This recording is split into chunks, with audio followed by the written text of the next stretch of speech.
అందరము రెండు చేతులు ఎత్తి దేవుని స్తోత్రం చెప్తాం. Praise lord. హల్లెలూయా చెప్దాం. హల్లెలూయా. స్త్రీలు వచ్చిన వాళ్ళు కాస్త ముందు సర్దుకోండి. మధ్యలో వాక్యం మధ్యలో సర్దుకోండి అనే డిస్టర్బెన్స్ లేకుండా దయచేసి. బైబిల్లో 5 గంటలకు వచ్చిన వాడిని కూడా దేవుడు చేర్చుకున్నాడు అనే వాక్యం అందరికీ తెలిసేమో. కాబట్టి 9 గంటలకు కొందరు, 11 గంటలకు కొందరు, మధ్యాహ్నం కొందరు, 3 గంటలకు కొందరు, చివర్లో 5 గంటలకు కొందరు వచ్చారు. కాబట్టి 5 గంటలకు వచ్చిన ఒకటే జీతం అని 12 గంటలకు వచ్చారు. దేవునికి స్తోత్రం. హల్లెలూయా చెప్దాం. హల్లెలూయా. దేవుని యొక్క మహా కృపను బట్టి ఈ వారమంతా ఆయన రెక్కల నీడ క్రింద మన సజీవులుగా ఉంచి మన దోషములు కనిపెట్టి చూడకుండా మన కోసం పాప పరిహారార్థంగా తన రక్తాన్ని చిందించి ఆ పాపము నుంచి మనం విడిపించి ఆ రక్తంతో మనం కడిగి పరిశుద్ధపరిచి నీతిమంతులకు తీర్చి ప్రభు యొక్క సన్నిధిలో మనల్ని చేర్చాడు. అందుని బట్టి మరొకసారి దేవునికి స్తోత్రం చెల్లిద్దామా ప్రజలు? హల్లెలూయా హల్లెలూయా. నేను ఉదయం ఒక వాక్యాన్ని ప్రిపేర్ అయ్యాను. దేవుని యందు తన మనసును దృఢపరుచుకొని మనుషులకు ప్రేరేపణకు తల ఒగ్గిపోయి మారిపోయిన ఒక వ్యక్తిని చెప్పాలనుకున్నాను. కానీ గత 2-3 నెలలుగా ఎప్పటి నుంచో నా హృదయంలో ఉండిపోయినటువంటి ఒక మాట ఈరోజు చెప్పమని ఇక్కడ కూర్చున్న తర్వాత దేవుడు నన్ను ప్రేరేపించాడు. ఏంటి ఆ మాట అంటే చూడండి, సామెతల గ్రంథం 22వ అధ్యాయం. సామెతల గ్రంథం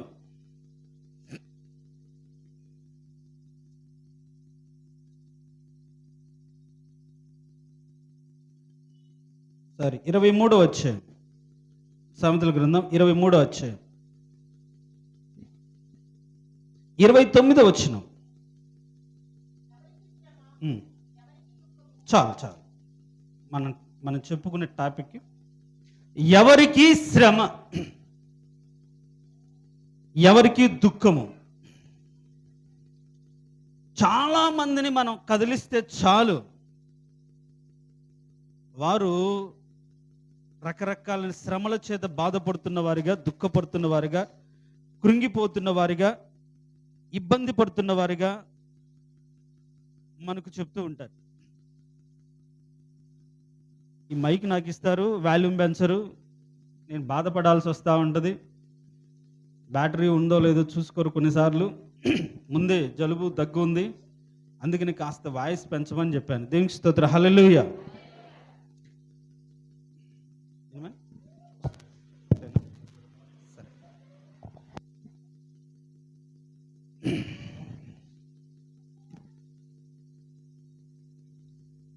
మనం ఇందాక ఆరాధనలో మనం పాడుకున్నట్లుగా దేవుడు తన కృపనిచ్చి పాపం నుంచి విడిపించాడు. విడిపించిన వారి జీవితాల్లో ఒక శ్రేష్టమైన వాగ్దానం ఉంది. ఏంటి ఆ వాగ్దానం అంటే, మీరు కానీ లూకాసు వార్త మొదటి అధ్యాయం, లూకాసు వార్త మొదటి అధ్యాయం లేకుంటే 2వ అధ్యాయం అనుకుంటాను, నాకు తెలుసు. మొదటి అధ్యాయమే 75వ వచనం కింది భాగం నేను చదువుతాను. మనము శత్రువుల చేతి నుంచి విడిపించబడి మన జీవిత కాలమంతయు నిర్భయులమై ఆయన సన్నిధిని పరిశుద్ధముగాను నీతిగాను ఆయన సేవింపను అనుగ్రహించుటకు ఈ రక్షణ కలగచేసెను. దేవుని యొక్క రక్షణ మన జీవితాల్లో ఒక నిర్భయం, ఎలాంటి భయం లేని స్థితి కలిగిస్తుంది. పరిశుద్ధతను కలగచేస్తుంది, ఒక నిరీక్షణ కలగజేస్తుంది. ఆ నిరీక్షణ పౌలు జీవితంలో ఉంది కాబట్టి శ్రమ పొందిన కూడా మేము పొందిన శ్రమను బట్టి ఎట్టి శ్రమలో ఉన్న వారినైనాను ఆదరించుటకు మేము శక్తి పొందుకున్నామని కొరింథీయులకు రాసిన పత్రికలో అని చెప్తాడు. అంటే శ్రమ అతను ఏం చేసింది? కృంగదీసిందా? లేదు. అంటే శ్రమ అతను బాధ పెట్టిందా? లేదు. శ్రమలో అతను బలహీనుడైపోయాడా? లేదు. శ్రమలో ఇంకొకరిని ఆదరించగలిగినటువంటి శక్తి పౌలు పొందుకున్నాడు. శ్రమలో ఎట్టి శ్రమలో ఉన్న వారినైనా ఆదరించడానికి శక్తి మేము కలుగుతున్నది అని తన బలహీనతలో దేవునికి శక్తిని పొందుకొని, నేను శ్రమ పొంది ఉండటం మేలాయను అని దావీదు చెప్పినట్లుగా ఆ శ్రమలో దేవునికి బలాన్ని పొందుకొని శ్రమలో ఉన్న వారిని విడిపించడానికి, శ్రమలో ఉన్న వారిని మోటివేట్ చేయడానికి, దేవుని కృపను గూర్చినటువంటి సత్యాన్ని వాళ్ళకి తెలియచేయడానికి పౌలు ఒక బలాన్ని పొందుకున్న వ్యక్తిగా మనం చూస్తాం. కాబట్టి ఆయన బ్రతుకులో ఏ రోజు కూడా శ్రమను బట్టి భయపడలేదు. ప్రాణాపాయ పరిస్థితి అనేక మారులు ప్రాణాపాయమైన పరిస్థితుల గుండా వెళ్ళాడు. అపాయకరమైన పరిస్థితుల గుండా వెళ్ళాడు. ఎలాంటి అపాయాలు? ప్రయాణాల్లో ఆపదలు, సముద్రంలో ఆపదలు, నదుల్లో ఆపదలు, సొంత ఊర్ల ఆపదలు, కపట సహోదరుల ఆపదలు, అన్ని రకాలైన ఆపదలు, దుఃఖము అతను ఉన్నా కానీ ఏ రోజు కూడా పౌలు దుఃఖపడలేదు, బాధపడలేదు. కారణం ఏంటంటే నిర్భయమైనటువంటి బ్రతుకు పౌలు జీవితంలో ఉంది. దేవునికి స్తోత్రం, హల్లెలూయా. దేవుడు అనుగ్రహించినటువంటి నీతిని, ఆ పరిశుద్ధతను హృదయమందు ఎవరైతే ఉంచుకుంటారో యెహోవా యందు భయభక్తులు కలిగి ఉండుట బహుధైర్యము పుట్టిస్తుంది. భయపడరు, దేనికి భయపడరు. శారీరక శ్రమకు భయపడరు, దేనికి భయపడరు. ధైర్యంతో ముందుకు వెళ్తారు. లోకంలో మీకు శ్రమ కలుగును అని యేసు ప్రభువే చెప్తాడు. క్రీస్తు నందు సద్భక్తితో బ్రతుకును ఉద్దేశించువారు హింస పొందుతారని పౌలే చాలా చెప్తాడు. ఒకవేళ మీకు ఎవరికైనా శ్రమ సంభవించినా వాడు ప్రార్థన చేయాలని హెచ్చరిక కూడా వాక్యంలో ఉంది. కాబట్టి శ్రమలు క్రైస్తవులకు సాధారణమే. దేవుని కట్టడలు నేర్చుకోవడానికి, దేవునికి ఉద్దేశాన్ని అర్థం చేసుకోవడానికి, దేవునికి బలాన్ని వారి బ్రతుకులు కలిగి సాక్షార్థకరమైనటువంటి జీవితాన్ని కొనసాగించడానికి శ్రమలు దేవుడు అనుమతిస్తాడు. ఆ శ్రమల ద్వారా మన విశ్వాసము పరిశుద్ధపరచబడినదై, నిలిచినదై, దేవుని ఎదుట మెప్పుకు అవకాశంగా మార్చబడుతుంది. అయితే బైబిల్లో శ్రమ ఎవరికి అని రాయబడింది. ఎవరికి శ్రమ? మరి ఎందుకని ఒకవేళ ఈరోజు శ్రమ పడుతున్నాం? నిర్భయంగా బ్రతకవలసిన వాళ్ళు, నీతిగా ఆ నీతిని బట్టి ధైర్యంగా బ్రతకవలసిన వాళ్ళు, షడ్రక్ మెషక్ అబెద్నెగో లాగా అగ్నిగుండం ముందు కూడా ధైర్యంగా ఉండవలసిన వాళ్ళు, సింహపు బోనులకు వెళ్ళవలసి వచ్చినా సరే ధైర్యంగా నేను నా దేవుని దృష్టికి నిర్దోషిని అనే హృదయంత రంగంలో సత్యాన్ని కలిగినటువంటి వాళ్ళు ఈరోజు ఆ ధైర్యం, ఆ సత్యము లేకుండా బాధపడుతూ, భయపడుతూ, దుఃఖపడుతూ, కృంగిపోతున్నారు. కారణం ఏంటి? వాక్యానుసారంగా ఎవరికి శ్రమ, ఎవరికి దుఃఖం అనే మాట గురించి కొన్ని విషయాలు మీతో పంచుకోవాలని ఆశపడుతున్నాను. మీరు కానీ ఐగుప్తు దేశంలో నుంచి కానానుకు నడిపిస్తున్నటువంటి ఇజ్రాయెల్ ప్రజలను కానీ ఉద్దేశించి మనం చూస్తే చివరిగా ద్వితీయోపదేశ కాండంలో, అంటే రెండవసారి వాటి గురించి చెప్తూ ఆయన వెళ్ళిపోయే టైంలో, మోషే వెళ్ళిపోతున్నప్పుడు ఆయన ఏం చేస్తాడంటే ఆయన కట్టడలు మరొకసారి వారు జ్ఞాపకం చేస్తూ దీవెనలను శాపముల గురించి చెప్పాడు. ఎవరికి చెప్పాడు? దీవెన, శాపం ఆయన వెంబడిస్తున్న వారికేగా, ఐగుప్తులో నుంచి విడిపించబడిన వారికేగా, ఆయన దేవుని యొక్క సన్నిధిలో ఆయన మేఘమును అనుసరిస్తున్న వారికేగా.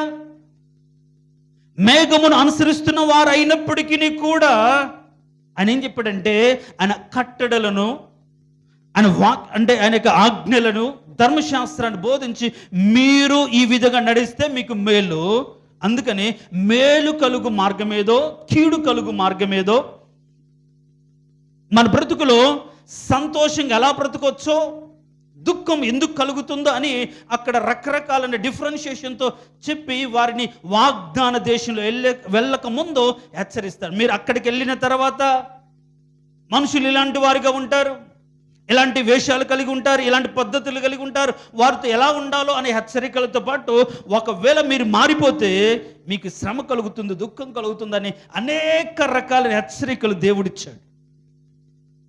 దేవుని నమ్మిన వారికి దీవెనలతో మాత్రమే కాకుండా హెచ్చరికలు కూడా ఉన్నాయి. ఈరోజు ఒకవేళ మన జీవితంలో శ్రమను అనుభవిస్తున్న వారికి అయితే ఈ హెచ్చరికలు జాగ్రత్తగా గమనించాలి. ఎవరికి శ్రమ అంటే, ఇలాంటి జీవితాన్ని నేను చెప్పబోతున్నటువంటి లక్షణాలతో ఒకవేళ నువ్వు నీతిమంతుడిగా ఆయన రక్తం చేత కడగబడిన వ్యక్తిగా ఉండి కూడా ఈ లక్షణాలు నీలో ఉంటే నీ బ్రతుకులు ఏముంటాయి? శ్రమ. నీ బ్రతుకులు ఏముంటాయి? బాధే ఉంటాయి. ఏంటి ఆ లక్షణాలు అంటే నేను చెప్తాను చూడండి. యెషయా గ్రంథం 29వ అధ్యాయం 15వ వచనం.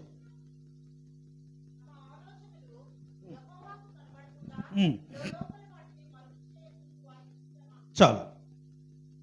తమ ఆలోచనలు యెహోవాకు కనబడకుండా లోపల, సాధ్యమంటారా? దేవునికి కనబడనంటూ సృష్టి అంటే ఏమన్నా ఉందా? లేదు. కానీ ఈ భ్రమలో చాలా మంది బ్రతుకుతూ ఉంటారు. తమ ఆలోచనలు యెహోవాకు కనబడకుండా లోపల వాటిని మరుగుపరుచుకొన జూచు వారికి శ్రమ. ఎవరికి శ్రమ అంటే, తమ ఆలోచనలు, ఏమి చేయాలనుకుంటున్నాం, ఎలా ఉండాలనుకుంటున్నాం అనే ఆలోచనలు ఎదుటి వారికి కనిపించకుండా, అంటే అక్కడ యెహోవాకు కనిపించకుండా అని రాయబడి ఉంది. దేవుని కనిపించకుండా ఏది లేదు. కానీ మనం ఎవరికి కనిపించకుండా ఎక్కువ ఆలోచన చేస్తాం? మన ఆలోచనలు చెప్పండి. పక్క వారికి, ఇరుగు పొరుగు వారికి. ఏం చేస్తున్నామో ఎవరికి తెలియదు, ఎలా ఉంటున్నామో ఎవరికి తెలియదు. లోపల ఏముంటుంది అక్కడ? లోపల వాటిని మరుగు చేయజూచువారు, దాచిపెట్టుకున్నవారు. ఐగుప్తు దేశంలో నుండి విడిపించబడిన వారిలో మందసమును వెంబడించిన వాడే ఆకాను, అవునా కదా? తర్వాత ఎరికో కోట గోడలు కూల్చే విషయంలో కేకలు వేసిన వాడు ఆకాను, అవునా కాదా? చెప్పండి. 7 రోజులు ఎరికో కోట గోడ చుట్టూ తిరిగి మందసమును వెంబడించి యాజకులు బూరలు ఊదినప్పుడు ఏం చేశారు? ప్రజలందరితో పాటు దేవునికి కార్యాన్ని జరగడానికి చేతులెత్తి దేవుని ఘనపరిచి స్తుతించి శత్రువులను జయించడానికి అందరితో కలిసి కేకలేసిన వాడు ఆకాను.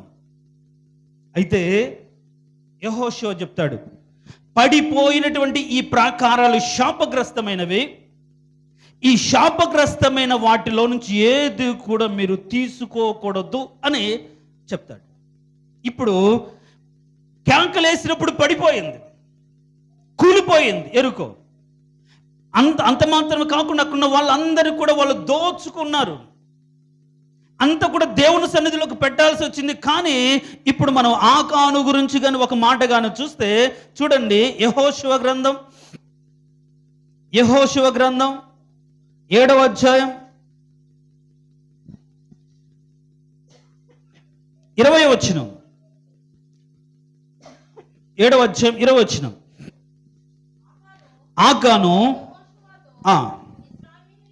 ఇశ్రాయేలు దేవుడిని యెహోవాకు విరోధముగా నేను పాపము చేసినది నిజము. చాలు, ఒక్క నిమిషం. దేవునికి విరోధంగా ఆకాను చేసిన పాపం ఏంటి? వ్యభిచారం ఏమైనా చేశాడా? చెప్పండి. ఏం లేదు. మరి ఏం చేశాడు? జనరల్గా ఈ లోకంలో ఎవరైనా వ్యభిచారం చేసిన వారిని చూస్తే అది పాపంగానో ఆ మనుషులు పాపిష్ఠురాలుగానో మనం చూస్తాం. అందుకనే పాపాత్మురాలైన స్త్రీ అని ఆమె వృత్తిని బట్టి, ఆమె స్థితిని బట్టి ఆ పేరు ఇవ్వబడింది. ఇప్పుడు ఆకాను గురించి మనం చూస్తే, ఆకాను అలాంటి వ్యభిచార సంబంధమైన స్వభావం కలిగిన వాడు కాదు. బేయూరులో మోయాబు రాండ్లతో వ్యభిచారం చేసినట్టు వారిలో ఆయన లేడు. అప్పుడు పరిశుద్ధతను కాపాడుకున్నవాడు, అప్పుడు దేవునికి సేవకునికి మాటకు లోబడినటువంటి వాడు, మందసమును వెంబడించినటువంటి వాడు, భయభక్తులతో తన కుటుంబాన్ని కట్టుకోవడానికి ప్రయత్నించినటువంటి వాడు. అయితే ఏం జరిగిందో చూద్దాం. చూడండి, నేను చదువుతాను. యెహోవాకు విరోధంగా నేను చేసిన పాపం నిజము. దోపుడు సొమ్ములో ఒక మంచి సీనారు పైవస్త్రమును, 200 తులముల వెండిని, 50 తులముల ఎత్తుగల బంగారు కమ్మిని నేను చూచి వాటిని ఆశించి తీసుకుంటుని, ఇదిగో నా డేరా మధ్య అవి భూమిలో దాచబడి ఉన్నవి అని చెప్తాడు. అది చూసినప్పుడు అది డేరాలో దాచబడి ఉండెను అని రాయబడి. ఎవరికి శ్రమ?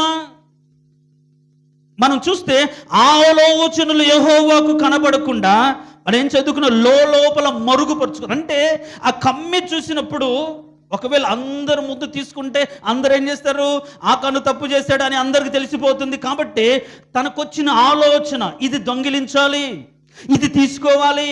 అఫ్ కోర్స్ ఆ తీసుకోవాలనుకున్న ఆలోచన రేపు తన కుటుంబ పోషణార్థమైనదైనా సరే, బిడ్డల కొరకైనదైనా సరే, వాళ్ళ అవసరానికి ఉపయోగపడుతుందని అనుకున్నా సరే, ఇప్పుడు తన ఆలోచనలు ఎలా ఉన్నాయంటే మనుషులకు కనిపించకుండా, దేవునికి కనిపించకుండా ఏం చేస్తుందంటే లోపల మరుగుపరుచుకొని, అందరూ కేకలేసినప్పుడు అందరూ ఉన్నారు, కూల్చబడినప్పుడు అందరూ ఉన్నారు, మరి ఎవరికి కనబడకుండా ఎలా దొంగిలించగలిగాడు? ఎంతసేపు వెయిట్ చేయగలిగాడు? ఎంతసేపు తన ఆలోచనలు ఎదుటి వారికి కనపడకుండా జాగ్రత్త పడగలిగాడు?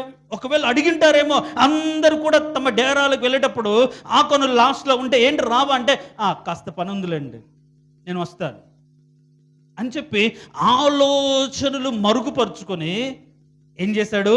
దొంగిలించి ఎక్కడ పెట్టుకున్నాడు? దాచి డేరాలో దాచుకున్నాడు. ఈరోజు దేవుని సన్నిధిలో అను కనబడనని సృష్టమంటూ లేదు. అయినప్పటికీ మనం దాచుకుంటున్నామా? దాచుకొని కప్పెట్టుకుంటున్నామా? పైకి మాత్రం అందరితో పాటు వచ్చి, తన కుటుంబంతో పాటు వచ్చి నిలబడ్డాడు. ఇశ్రాయేలు మీదకి శ్రమ వచ్చింది, ఓడిపోయారు, పరాజయం అయిపోయింది. యెహోషువ బట్టలు చింపుకొని బూడిద తల మీద తీసుకుని, అయ్యా దేవా, ఎందుకు ఇంత ఘోరం మా జీవితాల్లో, చిన్న హాయి మీద నిలబడలేకపోవడానికి కారణం ఏంటి అని దుఃఖించాల్సి వచ్చింది. ప్రజలందరూ కూడా అవమాన భారంతో కృంగిపోయారు, కొందరు చనిపోయారు. ఈయన మాత్రం ఎవడు ఎట్టబోతున్నా సరే, ఎవడు చస్తున్నా సరే, అక్కడ జరుగుతున్నా సరే, ఇతను మాత్రం ఏమి ఎరగనట్టుగా, అసలు నాకు సంబంధం వెళ్ళినట్టుగా, తన ఆలోచనలు బయటపడకుండా చాలా జాగ్రత్తగా ఉన్నాడు. చూడండి, ఎవరికి శ్రమ? మన ఆలోచనలు మరుగుపరుచు చూచుకున్న వాడికి శ్రమ. కానీ దేవుడు ఆలోచనలు ఒక రోజు ఏం చేస్తాడు? బహిర్గతం చేస్తాడు. దాచుకోగలిగాడా ఆకాను? ఉంచుకోగలిగాడా ఆకాను? ఏదీ లేదు. మరుగుపరుచుకొని చూసుకున్నాడు. ఇది దాచుకోవాలి, ఇది ఉంచుకోవాలి, ఇది నా కోసం అనుకున్నాడు. ఒకరోజు దాన్ని ఏం చేశాడు? బట్టబలి చేశాడు. ఏం జరిగింది? ఇప్పుడు ఏమి ఎరగనట్టు ఉంటే ఇప్పుడు మొత్తం ఒక్కొక్క గోత్రం పట్టుబడింది. చివరికి ఆకాను కుటుంబం పట్టుబడింది. ఏం చేశారు వాళ్ళు? తీసుకువెళ్ళి ఆకోరు లోయలో వాళ్ళని ఉంచి కుటుంబాన్ని రాళ్లతో కొట్టి చంపేశారు. శ్రమ ఎలా వచ్చింది? శ్రమ మరి అందరితో పాటలు పాడిన వాడే, అందరితో పాటు పాటలు పాడి ఎరుకో గోడలు కూల్చిన వాడితో ఉన్నవాడే, మేఘస్తంభంలో నడిచిన వాడే, బండను వెంబడించిన వాడే, మేఘస్తంభంలో బాప్తిసం తీసుకున్న వాడే, ఆత్మీయ ఆహారాన్ని భుజించిన వాడే, మన్నాను భుజించిన వాడే, దేవుని సన్నిధిలో బ్రతికిన వాడే, వెంబడించిన వారే, అనుసరించిన వాడే. కానీ అనుసరిస్తున్నట్టుగా ఉంటూ మనుషులకు తెలియకుండా, ఎదుటి వారికి తెలియకుండా చేయవలసిన తప్పిదాలు చేసుకుంటూ లోపల దాచుకుంటున్న వారికి ఏంటి? శ్రమ. ఏదైనా మనం గొప్ప చేసుకోవడానికి, మనం సంపాదించుకోవడానికి, మనం వృద్ధిపరచుకోవడానికి, అది పిల్లల కోసం కావచ్చు, ఏదైనా సరే అన్యాయంగా, అక్రమంగా మనము దాచుకొని చూచువాడికి శ్రమ.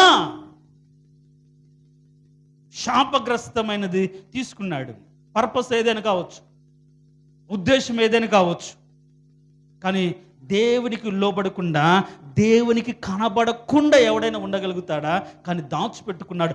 మనుషులు కనిపెట్టకుండా మనం దాచుకోవచ్చేమో, కానీ ఒక్కరోజు దాన్ని బయలు చేస్తాడు. మన ఆలోచనలు, నలుగురితోనే ఉంటాం, నలుగురితో నడుస్తాం, కానీ మన ఆలోచనలు వేరుగా ఉంటాయి, మన ఉద్దేశాలు వేరుగా ఉంటాయి. నలుగురితో ఉన్నప్పుడు ఒకలాగా, నలుగురితో లేనప్పుడు ఒకలాగా ఉంటే మాత్రం వారికి ఏంటి అంటే శ్రమ. ఎవరికి శ్రమ? ఈరోజు నీకున్న శ్రమ అందుకేనేమో, సంఘముతో కలిసినప్పుడు, సహవాసంతో కలిసినప్పుడు కూల్చబడ్డానికి, ప్రతి విజ్ఞాపన కూడుకులో కూడి అయ్యా నా కుటుంబాన్ని, మా సంఘాన్ని రక్షించు ప్రభువా అని దేవుని సన్నిధిలో కేకలేస్తాం, ప్రార్థన చేస్తాం. మరి మనం అన్ని కూడా మనం సంపాదించుకోవడానికి, దాచిపెట్టుకోవడానికి, మరుగుపరుచుకోవడానికి ఆలోచిస్తాం. దేవుడు అలాంటి ప్రార్థన అంగీకరిస్తాడా? లేదు. శ్రమ, అలాంటి వారికి శ్రమ. ఇంకెక్కువ చెప్పను. ఇంకా దాని కింద వచనం చదవండి. ఇందాక మనం చదివిన దాంట్లోనే కింది వచనం, కాదు 29వ అధ్యాయం అమ్మ, యెషయా గ్రంథం 29, 15 వచనం కింద.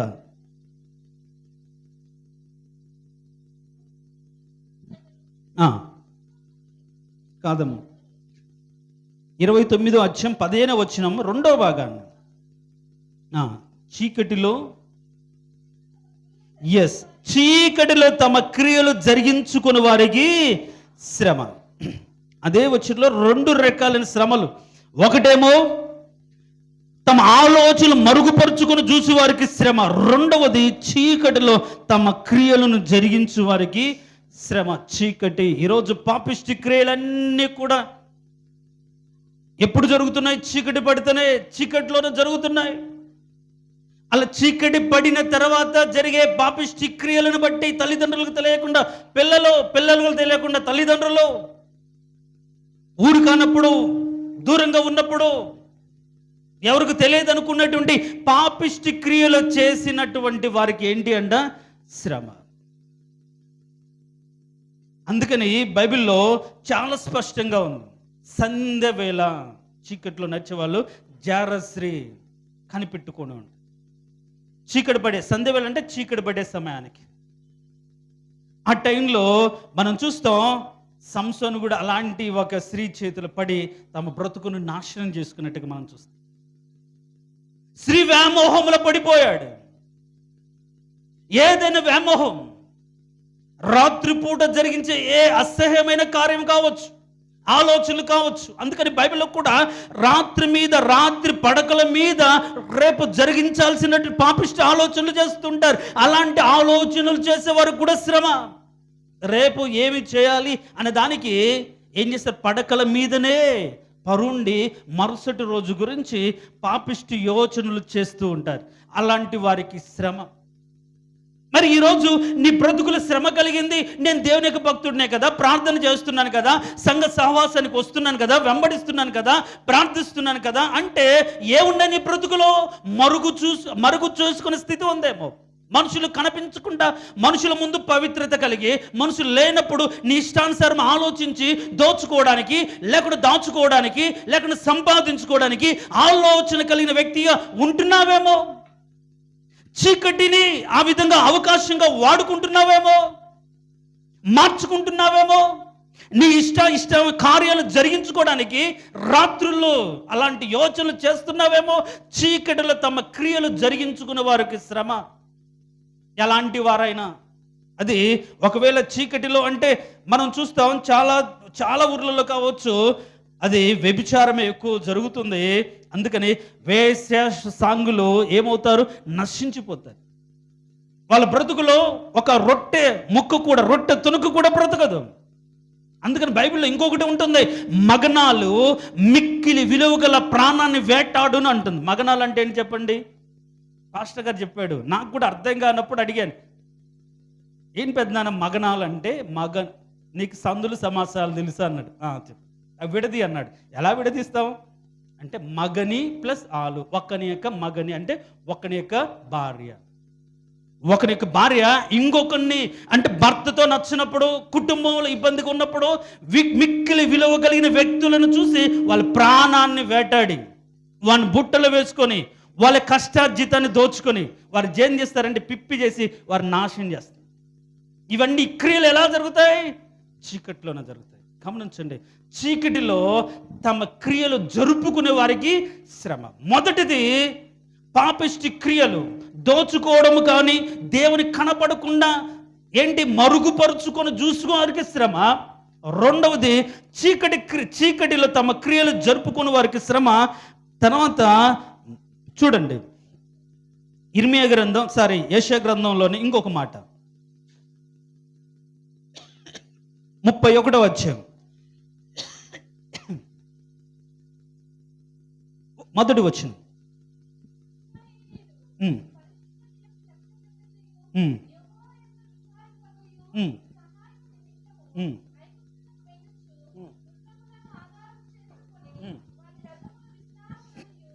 చాలు, నేను చదువుతాను చూడమ్మా. యెషయా గ్రంథం 31 మొదటి వచనంలో, ఇశ్రాయేలు పరిశుద్ధ దేవుని లక్ష్య పెట్టకయు యెహోవా యొద్ద విచారింపకయు సహాయము నిమిత్తం ఐగుప్తునకు వెళ్ళుచు ఏమనుకుంటున్నారు?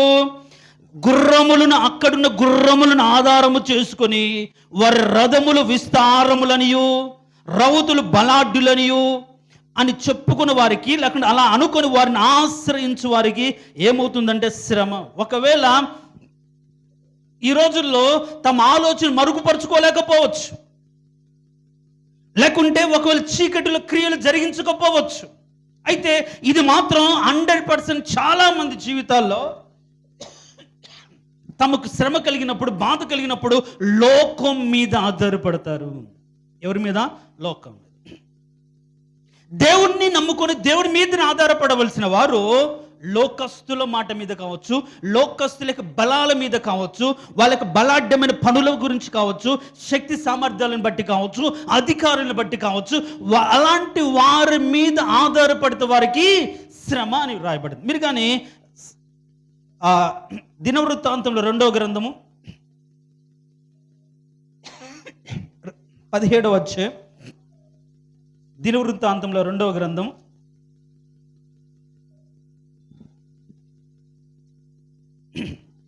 14వ అధ్యాయం, దినవృత్తాంతంలో 2వ గ్రంథం 14వ అధ్యాయంలో నేను చదువుతాను. ఇక్కడ ఆసా మీదకి వేరే రాజు వచ్చినప్పుడు ప్రార్థన చేస్తాడు. ఏమని? 11వ వచనం, 14-11 ఏమని చేస్తాడు? దేవా, మాకు సహాయము చేయము, నిన్నే నమ్ముకొని ఉన్నాము, నీ నామమును బట్టి ఈ సైన్యం ఎదురించుటకు బయలుదేరి ఉన్నాము, సైన్యమును ఎదురించుటకు యెహోవా నీవే మా దేవుడవు, నరమాత్రులు నీ పైన విజయముంద నీకు ప్రార్థింపక. దేవుడు ఏం చేశాడు? యెహోవా ఆ కూషీయులను ఆశ ఎదుట, యూదవారి ఎదుట నిలవనీయక వారిని మొత్తినందున వారిని పారిపోయాడు. ఆశ దేవుని సన్నిధిలో తన మీదకి వచ్చినటువంటి రాజుల విషయంలో ఏం చేశాడు? దేవుని సన్నిధికి వచ్చి ప్రార్థన అయ్యా నాకు శక్తి చాలదు, బలం చాలదు అని చేశాడు. దేవుడు ఏం చేశాడు? నెమ్మదినిచ్చాడు, విజయాన్ని ఇచ్చాడు. మనం చూస్తే ఆశ దేవుణ్ణి ఆశ్రయించినందున అతని బ్రతుకులో 11 సంవత్సరాలు నెమ్మది కలిగింది. అందుకని ఆ రాజ్యం ప్రకటించాడు, మనం దేవుని ఆశ్రయించినందున మన జీవితాల్లో నెమ్మది కలిగింది అని ప్రకటించాడు. అయితే అలా నమ్మకంగా ప్రకటించి దేవుని నామాన్ని కనపరిచి ప్రజలకు దేవుని శక్తిని కనపరిచినటువంటి ఆశ ఇప్పుడు మీరు కానీ 13వ అధ్యాయం 16వ అధ్యాయంలో నేను చదువుతాను చూడండి. ఆస ఏలుబడి యందు 36వ సంవత్సరం ఇశ్రాయేలు రాజైన బయషా యూదా వారి మీదకి దండెత్తి బయలుదేరి యూదా రాజును ఆసా యుద్ధకు రాకపోకలు జరగకుండానట్లు రామాన్ని కట్టింపక. ఇప్పుడు ఏం చేయాలి జనరల్గా ఆస? చెప్పండి. ఇక్కడ చూడండి అమ్మా, చెప్తేనేమో బైబిల్ చదువుతారు, ఇంకా చెప్పను, బైబిల్ మూసేయండి అందరూ, ఇంకా తలలు ఉంచుకొని లేపరు, అంటే గోడలు చెప్పుకొని వెళ్ళాలేమో. ఏం చెప్పారంటే వాక్యం తర్వాత బాగా చెప్పాడు. ఏం చెప్పాడంటే ఏమో మరి బాగా చెప్పారని ఎట్లా చెప్తారు? ఇంటికాడ వెళ్ళినప్పుడు చదువుకోండి, ప్రతి వారం ఇదే చదువు కాదు, నాకు చూడాలి, వినాలి. నేను చదివినప్పుడు మాత్రమే బైబిల్ చూడండి. నేను వన్స్ స్టార్ట్ చేయగానే మళ్ళీ తలెత్తిన మొహం చూడండి, ఎలా ఉన్నా సరే. దేనికి స్తోత్రం, హల్లెలూయా చెప్దాం, ప్రైజ్ లార్డ్, హల్లెలూయా. ఆసాకు ఒకప్పుడు వేరే రాజు యుద్ధానికి వచ్చినప్పుడు దేవుని సన్నిధికి వెళ్ళాడు. ఇప్పుడు తన ఇరుగు పొరుగు రాజు ఇశ్రాయేల్ రాజు యుద్ధానికి వచ్చినప్పుడు ఏం చేయాలి? తిరిగి దేవుని దగ్గరికి వెళ్ళాలి కదా, దేవుని దగ్గరికి వెళ్ళి ప్రార్థన చేయాలి కదా. అయితే ఇక్కడ ఏం చేస్తాడంటే, మీరు ఎవ్వరు బైబిల్ తెయ్యొద్దు. ఇక్కడ సిరియా రాజు అయిన బెన్హదద్ దగ్గరికి మందిరములో ఉన్న సామాను తీసుకెళ్ళి పంపించి, నువ్వు వెళ్ళి ఇశ్రాయేల్ రాజు యుద్ధం చేసి నా మీదకు రాకుండా అడ్డుకట్టు వెయ్యి అంటాడు. ఆ డబ్బు లేకుంటే ఆ ధనము, ఆ బంగారము ఈ యొక్క బెన్హదద్ తీసుకొని ఈ బాయాషం మీదకి పోగానే ఇతను ఆ కట్టించిస్తున్న గోపురాన్ని వదిలేసి, ఆ ప్రాకారాన్ని వదిలేసి వెనక్కి వెళ్ళిపోతాడు. జనరల్ ఇప్పుడు దేవుని నమ్మిన వ్యక్తి ఎవరి మీద ఆధారపడాలి? దేవుని మీదనే ఆధారపడాలి. మాటలే చెప్తాం, మనుషుల సహాయం వ్యర్థము, మనుషులు నమ్ముకున్నట కంటే యెహోవాను నమ్ముకున్నట మేలు, ఆయనే మనకు దిక్కు. కానీ అవసరానికి మాత్రం అలా ఉండదు, పరిస్థితులు అలా వస్తే మాత్రం అలా ఉండదు. ఎవరొకరులే మన అవసరం తీర్చుకోవాలి కదా అనుకొని ఏదో ఒక విధంగా ఆ స్థితిని తప్పించబడ్డానికి ఈయన ఏం చేశాడు? వేరే అన్య రాజుల దగ్గరికి వెళ్ళాడు. అయితే ఇప్పుడు మీరు బైబిల్ చూడండి, ఇప్పుడు బైబిల్ చూడండి. దినవృత్తాంతం 2వ గ్రంథం 16వ అధ్యాయం 7వ వచనం నేను చదువుతాను. ఆ కాలముందు దీర్ఘదర్శి అయిన హనాని యోధా రాజైన ఆసా యుద్ధకు వచ్చి అతనితో ఇలాగ ప్రకటించింది, నీవు నీ దేవుడైన యెహోవాను నమ్ముకొనక సిరియా రాజును నమ్ముకొంటివే. చూడండి, కాబట్టి అని అంటాడు 9వ వచనంలో, ఈ విషయమందు నీవు మతి తప్పి ప్రవర్తించితివి గనుక ఇది మొదలుకొని నీకు యుద్ధములే కలుగును. ఏంటంట? దేవుని విషయంలో. ఇప్పుడు మనం 31వ అధ్యాయం చదివాం కదా. ఏ 31? యెషయా గ్రంథం 31వ అధ్యాయం. ఏమని చదివాం? ఇప్పుడు యెషయా గ్రంథం 31వ అధ్యాయం తీయండి.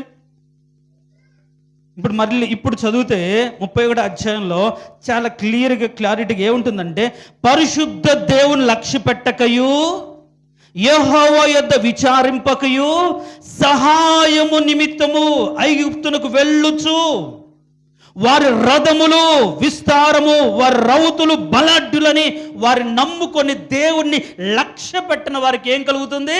శ్రమ. ఆసా జీవితంలో దేవుడు విడిపించాడు, గొప్ప చేశాడు, ఉన్నతమైన స్థితిని అనుగ్రహించాడు. కానీ ఆసా ఏం చేశాడు? సిరియా రాజును నమ్ముకున్నాడు. అందుకని నువ్వు దేవుణ్ణి నమ్ముకోలేదు కాబట్టే ఈ విషయంలో, నమ్ముకునే విషయంలో, ఆధారపడే విషయంలో మతి తప్పి ప్రవర్తిస్తున్నారు. ఈరోజు దేవుని ఎద్దుకు రాలేకపోతున్నారు, దేవుని సన్నిధిలో విచారించలేకపోతున్నారు. నాకు కలిగిన శ్రమకి ఏంటి కారణం ప్రభువా? నాలో ఏదైనా తప్పు ఉందా? నా కుటుంబం ఎదుట ఏదైనా తప్పిదం చేసిందా? నాకు బయలుపరచండి ప్రభువా, నేను సరిదిద్దుకుంటాను, చక్కపరుచుకుంటాను, నీ దయ చూపించండి అని దేవుని ఎద్దుకు వచ్చి విచారించాల్సింది పోయి, విచారించకపోగా దేవుని సన్నిధిని, పరిశుద్ధమైన దేవుని సన్నిధిని లక్ష్య పెట్టి ఆయన సన్నిధిలో అడిగి కనుక్కోవాల్సింది పోగొట్టుకొని ఏమంటున్నాడు? ఐగుప్తు దేశపు బలాఢ్యులు, వారి సైన్య విస్తారం, వారి వల్ల నాకు సహాయం కలుగుతుందని ఎక్కడికి వెళ్ళాడు ఆసా? ఐగుప్తు దేశానికి. అంటే అక్కడ మనం చెప్పుకుంటే బెన్హదద్ దగ్గరికి వెళ్ళాడు. కాబట్టి ఏమంటుండంటే, దేవుణ్ణి లక్ష్య పెట్టకుండా సహాయము నిమిత్తం ఈరోజు ఎవరి దగ్గరికి వెళ్తున్నావు? నువ్వు యెహోవా వల్ల సహాయం కలుగుతుందని చెప్పుకుని నీవు ఆయన నిన్ను సహాయపడేంత వరకు దేవుని సన్నిధిని కనిపెట్టి నువ్వు ప్రార్థించాలి కదా. జవాబిచ్చేంత వరకు ఆయన పాదాలు పట్టుకుని నువ్వు అడగాలి కదా. ఎవరో మాటలు చెప్పి, ఏదో మాటలు నమ్మి రకరకాలుగా మనుషులు అటు ఇటు ఇటు అటు ఏం చేస్తున్నారంటే పరిగెత్తుతున్నారు. దేనికోసం అంటే సహాయం కోసం. మరి దేవుని నమ్ముకున్నది ఎందుకు? దేవుని సేవించేది ఎందుకు? దేవుని ఆరాధించేది ఎందుకు? ప్రార్థించేది ఎందుకు? దేవుని మందిరం రావడం ఎందుకు? సరదాగానా, అలవాట, ఆచారమా? దేనికోసం మరి ఆయన తన దగ్గరికి వచ్చావు? ఈ విషయంలో దేవుడు చాలా రోషం కలిగిన వాడు. నీకు సహాయం చేయవాడు నేనే, ముదిమి వచ్చే వరకు నేను ఎత్తుకొని నీకు సహాయం చేయవాడు నేనే అని. అంటే ముసలితనం వరకు కూడా ఎత్తుకొని నీకు సహాయం చేయవలసిన వాడు నేనే నేనే నేనే అని అంటూ ఉంటే, సహాయం నిమిత్తం వాళ్ళు గొప్పవాళ్ళు, వాళ్ళు అది చేస్తారు, వీళ్ళు ఇది చేస్తారని మనుషుల మీద, లోక సంబంధమైన జ్ఞానం మీద, లేకపోతే దాని మీద ఆధారపడితే అలాంటి వారికి శ్రమ, ఈరోజు నువ్వు ఎదుర్కొన్న శ్రమ ఈ విధంగా వచ్చిందేమో. నీ కలిగిన బాధను, కష్టాన్ని, దుఃఖాన్ని తొలగించుకోవడానికి దేవుని సన్నిధికి వచ్చి విచారించకుండా, దేవుని సన్నిధిలోకి వచ్చి ప్రార్థించకుండా, మనుషుల మీద ఆధారపడిన దానిని బట్టి ఈరోజు నువ్వు శ్రమను అనుభవిస్తున్నావేమో. మనుషుల కంటే వారికి ఎక్కువ ప్రాధాన్యత ఇస్తూ వారి సలహాలు, వాళ్ళ ఆలోచనల కోసం ప్రాకులాడుతున్నావేమో, అందుకనే నీకు శ్రమ. నేను బాగానే వస్తున్నానండి, మందిరానికి వస్తున్నాను, ప్రార్థన చేస్తున్నాను, కానీ దేవుడిని నమ్మట్లేదుగా, దేవుని అడగట్లేదుగా. తన ఎడల యథార్థవంతులైన వాళ్ళని బలపరచడానికి యెహోవా హస్తం, అంటే ఆ యెహోవా కనుదృష్టి లోకమంతా సంచరిస్తుంది. ఎవరైతే యథార్థంగా ఉంటారో, ఎవరైతే నీతిగా బ్రతుకుతారో వారిని బలపరచడానికి దేవుడు సంచారం చేస్తుంటే, నువ్వు మాత్రం నీ సంచారం వేరు. ఈరోజు దేవుని వదిలిపెట్టి లోకస్తుల దగ్గరికి వెళ్ళడాన్ని బట్టి వాళ్ళ బ్రతుకులు ఏం కలుగుతుందంటే శ్రమ. పరిశుద్ధ దేవుని లక్ష్య పెట్టకుండా, విచారించకుండా, సహాయము నిమిత్తం ఐగుప్తు అంటే లోకంలో ఉన్న ఎవరైనా సరే ముందు ఎవరి దగ్గరికి రావాలి? దేవుని ఎద్దుకి రావాలి. దేవుడే లోకస్తుల ద్వారా సహాయం చేస్తాడు, అంతే. మనం ప్రార్థన చేస్తే ఎవరైతే లోకస్తులు వారి ద్వారా మనకి సహాయం చేస్తాడు. మందిరం కట్టాలి అనుకున్నాడు, మరి ఆ మందిరం కట్టడానికి దేవుడు ఎవరిని ప్రేరేపించాడు? కోరేషుని ప్రేరేపించాడు. పరిశుద్ధుల కోసం కొందరిని దేవుడు ప్రేరేపిస్తాడు. ఆ విధంగా దేవుని సన్నిధికి మొదట నువ్వు వెళ్ళి ప్రార్థన చేస్తే సహాయం అనేది ఆయన దగ్గర నుంచి నీ చుట్టూ, నీ బ్రతుకుల్లో నువ్వు వాటినన్నిటిని పొందుకోవడానికి ఆయన దగ్గర నుంచి సహాయం వస్తుంది. ఈరోజు సహాయం, అవసరతలో సహాయం, ఆర్థిక పరమైన అవసరతలో సహాయం కావచ్చు, అనారోగ్య విషయంలో సహాయం కావచ్చు. ఎవరి దగ్గరికి వెళ్తున్నావు? నీ దేవుడిని యెహోవా స్వస్థపరిచేవాడు, నీ దేవుడిని యెహోవా బలపరచువాడు, నీ దేవుడిని యెహోవా నిన్ను స్థిరపరచువాడు. రాత్రి చెప్పుకున్నాం, ఆయన సన్నిధిలో నిత్య సంపూర్ణ సంతోషం ఉంది. అలాంటి దేవుడిని వదిలిపెట్టి సహాయం నిమిత్తం ఎవరెవరినో తిరుగుతూ దేవుడు కోపం రాకుండా ఉంటుందా? ఈ విషయంలో దేవుడు కోపగించుకొని అని రాయబడింది. కోపము చూపి, ఎందుకు నీ మీద కోపం? నువ్వు ఆయన నమ్ముకోలేదు, ఎందుకు ఆయనకు నీవంటే కోపం? అందుకనే లోక స్నేహము దేవునికి వైరం, శత్రువు అయిపోయావు నువ్వు. మనుషులతో స్నేహం చేసి దేవునితో సహవాసం చేయకుండా లోకాన్ని స్నేహించి ఈరోజు శ్రమను తెచ్చుకుంటా. మేము వారం మందిరానికి వెళ్తున్నాం, మళ్ళీ మిగతా రోజులన్నీ ఎవరితో? ఎలాంటి వారితో సహవాసం? చూడండి, అందుకని దుష్ట సంగత్యం ఏం చేస్తుంది? మంచి నడవడిని చెరిపివేస్తుంది. ఈరోజు మనం ఎలా ఉంటున్నాం? దేవుని లక్ష్య పెట్టకుండా సహాయం నిమిత్తం లోకముల్లోకి వెళ్తే వారికి శ్రమ. అంత మాత్రం కాకుండా చూడండి, అదే 5వ అధ్యాయం యెషయా గ్రంథం 5వ అధ్యాయం 21వ వచనం.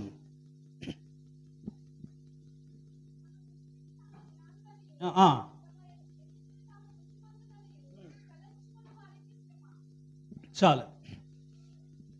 తమ దృష్టికి తాము జ్ఞానులమని, తమ ఎన్నికలో తాము బుద్ధిమంతులమని ఎంచుకునే వారికి శ్రమ. చూడండి, చాలా మందికి అర్థం కావట్లేదు శ్రమలు ఎందుకు వస్తున్నాయో. ఏం చేస్తున్న వాళ్ళు ఎంచుకుంటున్నారు. నేను జ్ఞానం కలిగిన దాన్ని కాబట్టి, నేను గొప్పవాడిని కాబట్టి, నాకు శక్తి ఉంది కాబట్టి, ఆ ఏకమైన స్థితి ఉంది కాబట్టి నేను ఇలా ఉన్నాను అనుకున్నారు. మరి అలా అనుకుంటే దేవుడు అలాంటి వారికి శ్రమ అన్నాడు. నెబుకద్నెజరు గురించి రాయబడిన మాట ఎన్నోసార్లు మనం చెప్పుకుంటాం. ఈ మహా బబులోను విశాలమైన పట్టణం నా బలాధికారాన్ని బట్టి నేను కట్టించుకున్నది కాదా అని అనుకుంటాడు. గర్వం, తన బలం. అందుకని జ్ఞానాన్ని బట్టి గర్వించకూడదు. ఆ మాట ఉంది కదా, చూద్దాం. ఒక మాట చూడండి, మనం ఏ విధంగా ఉండాలంటే ఇర్మియా గ్రంథం 9వ అధ్యాయం, ఇర్మియా గ్రంథం 9వ అధ్యాయం 12-13 వచనాల్లో, జ్ఞాని తన జ్ఞానమును బట్టి శూరుడు తన శౌర్యం బట్టి అతిశయించకూడదు. 9వ అధ్యాయం 23వ వచనం నేను చదువుతాను చూడండి. జ్ఞాని తన జ్ఞానమును బట్టి శూరుడు తన శౌర్యమును బట్టి అతిశయింపకూడదు, ఐశ్వర్యవంతుడు తన ఐశ్వర్యం బట్టి అతిశయింపకూడదు. అతిశయించువాడు దేనిని బట్టి అతిశయింపవలననగా భూమి మీద కృప చూపుచు నీతి న్యాయములు జరిగించు యెహోవాను నేనే అని గ్రహించి నన్ను పరిశీలనగా తెలుసుకున్న దాన్ని బట్టియే అతిశయించాలి. దేవునికి స్తోత్రం, హల్లెలూయా. జ్ఞాని, నాకున్న జ్ఞానము ఈరోజు నేను కలిగిన స్థితి అని దాన్ని బట్టి నువ్వు అనుకుంటే శ్రమ. అందుకనే తమ దృష్టికి తాము జ్ఞానులమని, తమ ఎన్నికలో తాము బుద్ధిమంతులమని తమను తాము ఎంచుకోవడము, అలా ఎంచుకుంటూ ఎదుటి వారిని తృణీకరిస్తారు. అందుకనే మనం ఎన్నోసార్లు నేను చెప్తూ ఉంటాను, పరిసయ్యుడు సుంకర విషయంలో అక్కడ రాయబడిన మాట, అతని గురించి ఏమంటే తన దృష్టికి తాను నీతిమంతుడని తను ఎంచుకొని ఎదుటి వారిని తృణీకరించాడు. ఈరోజు ఎదుటి వారి పట్ల ఎందుకనంత తృణీకర భావం? నేను జ్ఞానం, నాకు బలం, నేను గొప్పవాడిని, నాకు ఇంత ఉంది, నేను ఇది అని ఎవడికి వాడు ఫీల్ అయిన దాన్ని బట్టి లేని వాడిని చూస్తే ఏమొస్తుందంటే తృణీకారం. వాడి వల్ల ఏమవుతుంది, ఏం చేసుకుంటాడు అనే తృణీకరణ. అలాంటి వాడికి ఏముంటుంది? శ్రమ. అలాంటి వాడికి ఎలాంటి శ్రమ అంటే గడ్డి వేసే స్థితి ఒకరోజు వస్తుంది. నెబుకద్నెజరు ఏం చేశాడు? పశువు వలె అడవిలోకి వెళ్ళి గడ్డి వేశాడు. కారణం ఏంటంటే ఎంచుకున్నాడు, ఇది నా బలాధికారము. క్రైస్తవులు అలా ఎంచుకోవచ్చా? చెప్పండి, ఎంచుకోవచ్చా? ఎంచుకోకూడదు. అందుకనే ఏమంటాడు?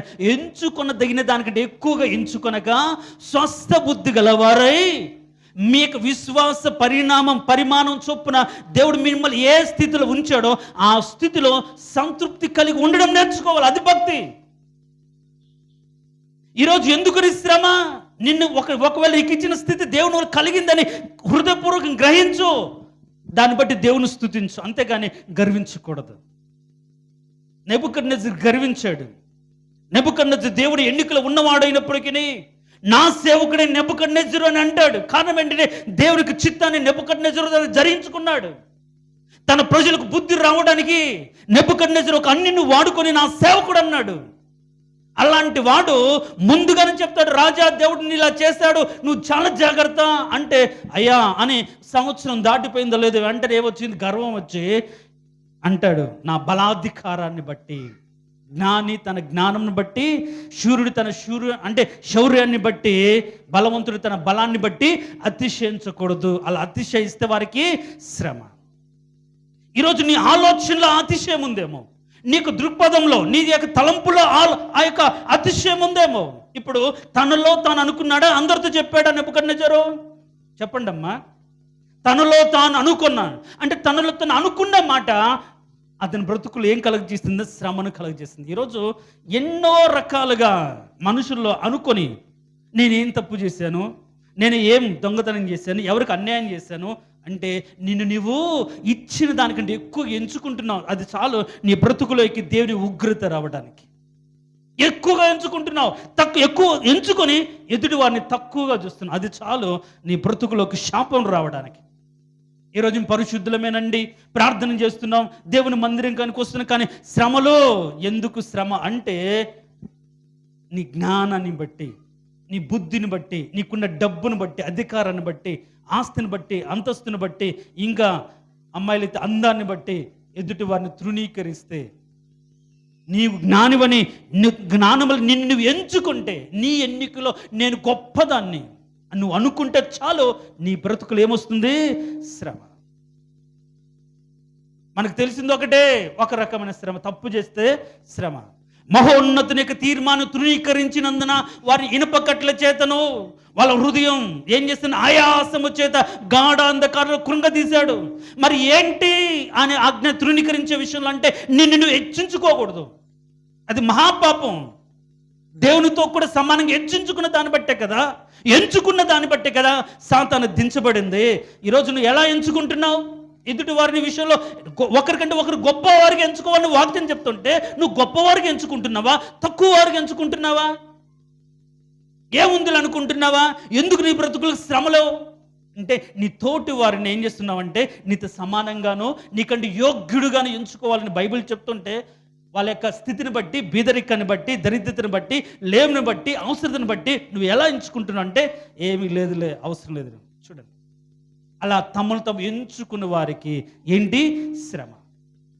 ఒకటి ఏంటి, తమ ఆలోచనలు యెహోవాకు కనబడకుండా లోపల మరుగు చేయ జూచు వారికి శ్రమ. 2, చీకటిలో తమ క్రియలు జరిగించువానికి శ్రమ.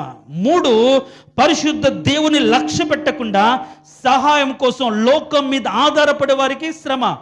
4వది, తమ దృష్టికి తమ జ్ఞానులమని ఎంచుకున్న వారికి శ్రమ. అంత మాత్రం కాకుండా తర్వాత 22వ అధ్యాయం ఇర్మియా గ్రంథం 22వ అధ్యాయం 22వ అధ్యాయం 13వ వచనం. 22:13.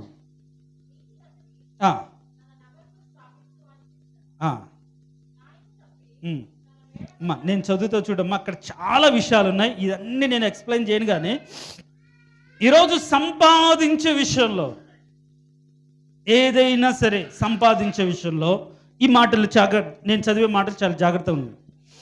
ఇర్మియా గ్రంథం 22:13. ఎవరికి శ్రమ అనే దానికి నీతి తప్పిన వారికి శ్రమ అనే మాటను ఆధారం చేసుకొని ఏమి ఉన్నాయంటే, నీతి తప్పి తన నగరును స్థాపించువానికి శ్రమ, న్యాయము తప్పి తన మేడ గదులను కట్టించుకొనుచు జీతమియ్యక తన పొరుగు వాని చేత ఊరకయే కొలువు చేయించుకుని వానికి శ్రమ. వాడు విశాలమైన మేడగదులను గొప్ప మందిరం కట్టించుకుందును అనుకొని విస్తారమైన కిటికీలు చేసుకొనుచు దేవదారు పలుకలను దానిని సరింపవేయచు ఇంగీలీకంతో రంగులు వేయుచున్నాడే. నీవు అతిశయపడి దేవదారు పలకల గృహమును కట్టించుకొనుడి చేత రాజు అగుదవా?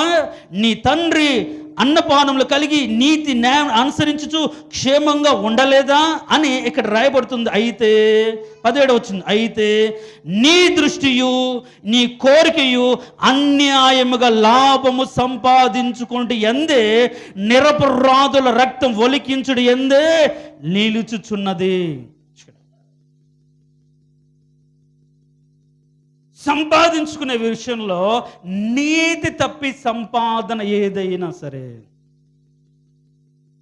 దాన్ని బట్టి వాళ్ళ బ్రతుకులు ఏమొస్తుంది? శ్రమ. ఇక్కడ అక్కడ ఆ రాజు గురించి రాయబడింది. ఏ రాజు అంటే ఏదో రాజు ఉన్నాడు, ఆ పేరు గుర్తు రాలేదు. అయితే ఇక్కడ అతను ఏం చేశాడు? అన్యాయంగా వారితో పనులు చేయించుకుంటాడు కదా, ఏమి ఇవ్వడు? జీతం. పనివాడు జీతానికి పాత్రుడు, కానీ పని చేయించుకుంటూ జీతం ఇవ్వలేదు.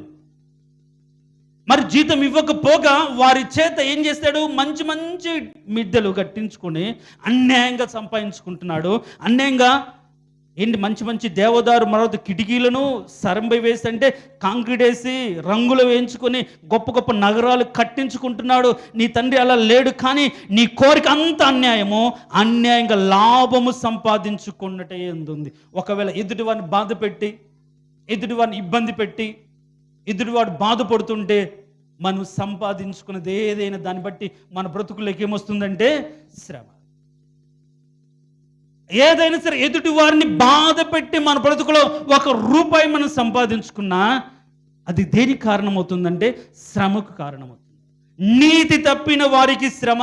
పని విషయంలో కావచ్చు, ఏదైనా సంపాదించుకున్న విషయంలో కావచ్చు. అందుకనే అక్రమం, అన్యాయం అని రాయబడింది. చూడండి, నీతి తప్పి తన నగరును, తన పట్టణాన్ని, కుటుంబాన్ని, ఇల్లును. మొన్న ఒకసారి నేను చెప్పాను కదా, ఇక్కడే పూసల బజార్లో ఒక గృహ ప్రవేశానికి వెళ్ళాం. స్టాఫ్ అందరం వెళ్ళాం. మంచిగా భోజనాలు పెట్టాడు, రకరకాల వంటలు పెట్టాడు. అంటే చికెన్ పెట్టాడు, మటన్ పెట్టాడు, ఫిష్ పెట్టాడు, లిమిటెడ్గానే అన్నీ పెట్టాడు. అందరూ తిన్నాడు. కానీ అతను ఏ ఉద్యోగం చేయట్లేదు. మరి ఎట్లా వచ్చిందా అంత కట్టుకోవడానికి? కోర్స్ రియల్ ఎస్టేట్ చేస్తున్నాడు అనుకోండి. అంత మాత్రం కాకుండా రకరకాల విధానాలు, అన్యాయంగా లాభము సంపాదించుకోవడం. చూడండి, ఇవి మన బ్రతుకు తెరువు కోసం అనుకుంటాం. అది దేవుని దృష్టిలో అన్యాయము, అక్రమము. తిన్న వాళ్ళందరూ కూడా ఉద్దరు సొమ్ము కదా, ఎంతైనా కడతాడు. లోపల ఉన్న బండలు, లోపల ఉన్న ఏంటి టీవీ ర్యాక్స్, ఒక్కొక్క షింకు చూస్తే అబ్బా, తిన్న ప్రతి ఒక్కడు కూడా ఎవరు సంతోషంగా లేడు. లోకల సొమ్ము ఎవరిని కొట్టి ఇదే మాటలు అతనికి వినిపించలేదు. ఏం లాభం? తిన్నవాడు కూడా సంతోషించలేదు. ఈరోజు ఆ విధంగా ఒకవేళ లోకంలో గొప్ప గొప్ప ఈ బిల్డింగ్లు కట్టించుకోవచ్చేమో, కానీ అన్యాయముగా లాభము సంపాదించుకునే ప్రయత్నం, ఎదుటి వారికి ఇబ్బంది కలగచేస్తూ, నేను ఏం చేయలేదు కదా, నేను దొంగతనం చేయలేదు కదా అనుకుంటే నువ్వు లాభం ఏంటి? అన్యాయంగా ఉండకూడదు, ఎంతో కొంత ఉండాలి, నిర్దాక్షిణంగా ఉండకూడదు, బలత్కారంగా ఉండకూడదు, ఎదుటివారు బాధపడే విధంగా ఉండకూడదు, పని చేయించుకొని సరైన జీతం ఇవ్వకపోతే శ్రమ. ఈ రాజు జీతం ఇవ్వకుండానే ఏం చేశాడు? బిల్డింగ్లు రాజనగరు కట్టేశాడు. అందుకనే అది నీకు శ్రమ అని రాయబడింది. తర్వాత ఒకవేళ మన పనుల్లో మనకు సహకరించే వారి విషయంలో వాళ్ళకి సరైన జీతం ఇస్తున్నావా? సరిగ్గా మనం చూసుకుంటున్నావా? ఎవరి కోసం చేస్తారులే అని అన్నట్టుగా నీ ఎంతగానో ఉంటున్నామా? అయితే మన బ్రతుకులు ఏముంటుందంటే శ్రమ. తర్వాత ఇంకొకటి, అదే యెషయా గ్రంథం 31వ వచనం, 30వ అధ్యాయం యెషయా గ్రంథం 31వ వచనం. ఇది మాత్రం యవనస్తులకు అనుకుంటాను, మాకు చెప్పలేదు అందరికీ అనుకుంటారేమో, కాబట్టి మీకు ఒక మాట. యెహోవాకు ఇదే లోబడని పిల్లలకు శ్రమ. నీవు నీ దేశమందు దీర్ఘాయుష్మంతుడు గుండునట్లుగా నీ తల్లిదండ్రులను సన్మానించాలి, వారికి లోబడి నువ్వు బ్రతకాలి. ఇక్కడ ఉన్నటువంటి తల్లిదండ్రులకు లోబడకుండా ఇష్టానుసారంగా బ్రతకాలనుకున్న వారి జీవితాల్లో శ్రమ. సంసోను నా ఇష్టం అన్నాడు, లాభపడ్డా? శ్రమ పడ్డా? పెళ్లి చేసుకున్నాడు, భార్యతో కాపురం చేశాడా? లేదు. ఆ రోజు నైటే అలిగి ఇంటికి వెళ్ళి వచ్చేసాడు. 4 రోజులు ఆగి మళ్ళీ మనసు మార్చుకుని పోయేటప్పటికే వాడి భార్యని ఇంకొకటికి ఇచ్చి చేసేశారు. ఎంత దారుణంగా ఉంది చూడు. తల్లిదండ్రులు అంటారు ఇది మనకు కాదు కదా, మనకు కూడదు కదా, మన స్వజనుల పిల్లలు లేరనుకొని ఫిలిష్తీయులకు వెళ్తా ఉంటుంది. నాకు ఇష్టం. ఈ రోజుల్లో యవనస్తుల్లో నుంచి వచ్చే మాట, నాకు తెలుసు, నాకు ఇష్టం, నా ఇష్టం. ఇంకా నేను చిన్నపిల్లనా, ఇంకా చిన్నపిల్లవన్నా, ఏది మంచి ఏది చెడు నాకు తెలియదా? గమనించండి. ఏది మంచి ఏది ఇష్టం నీకు తెలిసినా నీ తల్లిదండ్రులకు లోబడి బ్రతకడం మంచిది. అది నీ తలకు సొగసైన మాలికగా ఉంటుందని చెప్పాను. అది ఎన్నోసార్లు నేను చెప్పింటాను. సౌలు రాజుగా మార్చబడ్డానికి గల కారణం తండ్రి మాట విని తను తగ్గించుకొని ఒక దాసుడితో కూడా గాడిదలు వెతుక్కోవడానికి తిరగడమే తగ్గించుకున్నాడు. అది అతని మాలికగా ఏర్పరచబడింది. మరి ఈరోజు మనం ఎలా ఉన్నాం? పిల్లలారా ఎలా ఉన్నారు? మీ తల్లిదండ్రులకు లోబడ్డారా? మరి విశ్వాసులారా మీ ఆత్మీయ తండ్రి లేకపోతే మీరు నడిపిస్తున్న సేవకుడికి లోబడ్డారా? అందుకనే బైబిల్ ఏముంటుంది? యెషయా గ్రంథం ఎన్నోసార్లు అంటే యెహోవాకు భయపడి ఆయన సేవకుడికి లోబడాలి, అది మంచిది. మరి ఏ విధంగా ఉన్నాం? చివరిగా ఈ మాట చూసుకొని ప్రార్థన చేసుకుందాం. కొరింథీయులకు రాసే 2వ పత్రిక 1వ పత్రిక 9వ అధ్యాయం 6వ వచనం మీరు చూడాల్సిన అవసరం లేదు.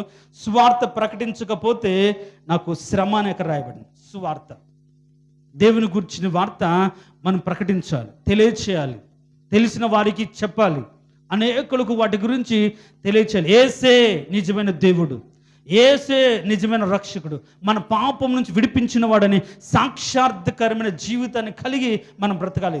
సో ఇన్ని రకాలైన శ్రమలు మన జీవితాల్లో మనకు తెలియకుండానే బ్రతుకుతున్న దాన్ని బట్టి వస్తున్నాయి. ఏమేమిటి? ఒక్కొక్కటి ఒక మాట చెప్పండి అందరూ. మనం చెప్పుకున్నటువంటి శ్రమలు, ఒకటి తమ ఆలోచనలు కనపడకుండా మరుగు చేయ చూచువానికి శ్రమ. 2వది చీకటిలో తమ క్రియలు జరిగించుకునే వాడికి శ్రమ. 3వది పరిశుద్ధ దేవుని లక్ష్య పెట్టకుండా సహాయం కోసం లోకం మీద ఆధారపడేవాడికి శ్రమ. 4వదిగా తమ దృష్టికి తమ జ్ఞానులమని ఎంచుకున్న వారికి శ్రమ. 5వదిగా నీతి తప్పిన వారికి శ్రమ. 6వదిగా లోబడని పిల్లలకు శ్రమ.